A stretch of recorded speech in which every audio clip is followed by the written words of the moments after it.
CTV News at 5 with Hudson Mack. Good evening. It is nothing short of a government exodus. 3 more Liberals, members of the cabinet, are calling it quits. Parliamentary Secretary John Les, Children and Families Minister Mary McNeil, and Education Minister George Abbott. They bowed out today, just one day after Finance Minister Kevin Falcon packed it in. Pundits say they're making their career choices now before BC voters do it for them next May. CTV's Stephen Andrew joins us now live with more. And Stephen, a lot of empty cabinet offices tonight. Certainly are, Hudson, and one of them, at least, the Education Minister's office, is going to also be void of laughter. First, want to put to rest the rumors that my wife and I are expecting another baby. With his signature style, George Abbott makes light of a big decision. Referencing fellow Liberal Kevin Falcon's reason for leaving politics, Abbott is now making for the door himself. I would not be here taking this step were I to have the extraordinary opportunity to be Premier, but history didn't work out that way. Abbott's resignation caps off a tumultuous year as Education Minister. Unable to reach an agreement with teachers, Abbott imposed a contract, becoming the target of personal attacks. Despite the turmoil, he says being Education Minister is his favorite job, a ministry he is sorry to leave.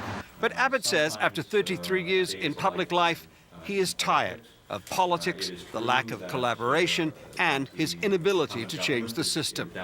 Abbott's decision comes on the same day as 2 other ministers step aside.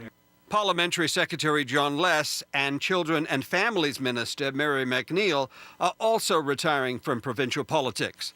The resignations come a day after Finance Minister Kevin Falcon stepped aside. All say the Liberals can win the next election. All believe public opinion will change. None of this should come as a surprise to the Premier. She gave her caucus an end-of-summer deadline to let her know if they were planning to run for re-election or not. But it does create a problem. Christy Clark now has 4 seats at the cabinet table to fill, and there's an expectation more Liberals could resign in the coming days. The lone Vancouver Island cabinet minister staying is downplaying the resignations, opting to look at the future. That's what's always exciting is to see those new people who want to enter politics, want to be part of a team that delivers good government services, which we've done. The NDP is also pushing a strong team, but questions the experience of the yet-to-be-named new cabinet. Clearly, the team that's strong is the NDP team, and I think our message of positive politics is resonating out there. And positive politics is what Abbott was looking for too. But unlike other Liberals who have quit, Abbott is adamant about his return to political life. Someone may ask me this question about whether I might come back in the future. The answer to that is no. For me, never is never. I've had a great run politically, but I've exhausted that part of my life. So no federal politics. Now, all 3 retiring MLAs today will be keeping their cabinet posts, at least in the short term.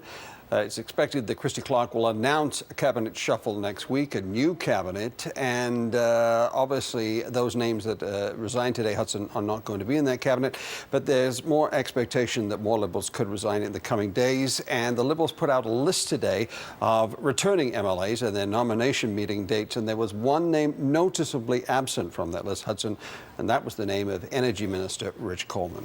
All right. We'll watch what happens next. Stephen, thank you. You're welcome.